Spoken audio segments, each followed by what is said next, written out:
Здравствуйте, уважаемые товарищи! Мы продолжаем цикл наших передач о героическом эпосе кыргызского народа Манасе. В предыдущих передачах я вам рассказывал о том, что мною на основе варианта сказителя Манасе Сагынбаева Рызвакова написан пятитомный роман в прозе на кыргызском языке Манас. Вот они, эти книги перед вами. Я провел все эти книги через экспертизу Академии образования при Министерстве образования Кыргызской Республики. И в настоящее время все эти книги включены в школьную программу по кыргызской литературе в качестве дополнительного учебного материала для изучения эпоса Манас. Кроме этого, чтобы школьникам было легче освоить эпос, я специально для них разработал такие две рабочие тетрадки для 8 и 11 классов. И они также решением ученого совета Академии образования включены в школьную программу. В настоящее время я работаю над второй частью трилогии Манас эпосом Симметрии. Мною закончен первый том данного произведения, и сейчас идет работа над вторым томом. Для того, чтобы еще больше популяризировать эпос, я перевел свой пятитомный роман с кыргызского на русский язык и выставил для продажи на своем интернет-сайте epos-manas.com. Кто хочет, тот может приобрести там мои книги в электронном формате. Кроме этого, я в течение уже нескольких месяцев выпускаю видеоролики на YouTube и в других социальных сетях на кыргызском и русском языках, где рассказываю об эпосе Манас и читаю отрывки своих романов. Надо заметить, что мои видеоролики на русском языке сопровождаются субтитрами на 112 языках мира. Это обозначает, что теперь любой житель нашей земли при желании может познакомиться с эпосом Манас и написанным на его основе моим романом на своем родном языке или на языке наиболее доступном ему. Поэтому у меня к вам просьба: сообщите об этих наших видеороликах своим друзьям, знакомым, родственникам, близким, проживающим в странах ближнего и дальнего зарубежья. Тем самым вы внесете свой вклад в дело распространения эпоса Манас. Но это все, что я хотел вкратце рассказать вам об эпосе. А теперь, с вашего позволения, я продолжу чтение своего романа. «Мы ничего не забыли?» – спросил Ацимир, когда снова воцарилась тишина. «Повелитель», – поклоном произнес Акылбаис, – «сколько мы у Жакыпа попросим денег? Потребуем у него 40 тысяч красных золотых монет и 1000 жамбы. Если все это объявим, Жакып, не зная, что делать, удерет от нас, что есть мочь. Таким образом, навсегда избавимся от хитрого кыргызского старика», — радостно произнес Ацимир. Надев на голову золотую корону, хан решил сам проведать Жакыпа. «Я хочу пойти и увидеть своего свата», — со смехом произнес Ацимир. В сопровождении 600 своих приближенных отправился Жакып. В это время отец Манаса вместе с Миндибаем, Букоем, Люкоем и двумя конюхами с нетерпением ожидал ответа хана. Когда в его комнату вошел Атемир со свитой, Жаков сразу встал с места и поклонился ему. Увидев внешний вид и мужество киргиза, Атемир внезапно ослаб, потерял уверенность и остался в очень неловком положении. Стало ясно, что Жаков – отец великого Манаса, отчего грозно Атемир смог едва пролепетать слова приветствия. Жаков ответил ему и поздоровался с ханом. «Проходите, присаживайтесь», – произнес Атемир и в знак уважения приказал приготовить место для старика рядом с собой. Жак поблагодарил и уселся возле него. «Пусть ваш шаг будет благословением, и враги станут вашими подданными, уважаемые», — вежливо произнес Атемир. «Откуда вы внезапно пришли к нам? Какую цель преследуете?» «Повелитель», — с достоинством ответил Жак. «То, что я пришел к вам, это повеление Бога. Ища невесту для сына, я побывал во многих местах, но не смог найти подходящую девушку. Когда я пришел в ваш город, мне понравилась ваша дочь. Если на то будет воля Бога, с вашего согласия, хочу ее сосватать». «У меня нет желания отдавать дочку замуж», — хмуро произнес Атемир. «Она еще очень молода».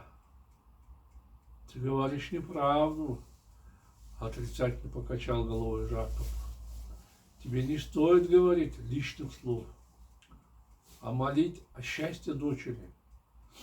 «Почему так говорите?» — сердито спросил старик Атемир. «Если девочке меньше 10 лет, то можно говорить, что она молода. Но нет никаких оснований так утверждать о девушке, достигшей 16-летнего возраста. Если не хочешь отдавать дочку, скажи об этом прямо». «Видимо, этот старик очень умен», — растерянно подумал Атемир. «Чтобы он опять не поймал меня на слове, надо разговаривать с ним осторожно. Если позволишь, буду бить тебе челом», — успокаивающе произнес Жак, увидев, как Атемир закусил губу, замолчал. «С Божьей помощью я с радостью собираюсь стать тебе сватом. Я пришел просить руки Санирабеге. Если дети понравятся друг другу, пусть мой сын возьмет твоего ребенка». «Что ответить этому несчастному старику?» — побледнел Атемир. «Он развенчал мою ложь, когда я сказал, что Санирабега еще молода. При отказе отдать ее, киргизы могут полностью истребить нас. Но если я соглашусь, по всей вероятности, у Жакова нет намерения платить Колумбу. У меня нет возможности выступить против него. Что теперь делать?» «Ты не думай, что я собираюсь насильно забрать Санирабегу», — без слов понял мысли хана Жак. «И я заберу ее с соблюдением всех традиций и обычаев. Кстати, сколько у тебя детей? Сколько мальчиков, а сколько девочек?» «У меня 2 дочери и 3 сына», — хмуро ответил Атемир. «Обе дочери находятся у тебя?» «Нет. Старшая Адирабега уже вышла замуж и полностью обустроилась.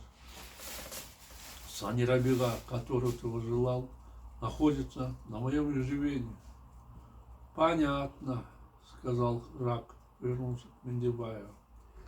«Отдай хану деньги в знак нашей покорности». «Слушаюсь», — ответил тот. Поднявшись сразу с места, Мендебай вытащил из большого черного куджуна, прислоненного к стене, 1 золотой слиток жамбы, протянул его Жаку. «Не будь таким скупердяем», — рассердился старик. «Возьми куджун принеси его мне. Я сам решу, что дать хану.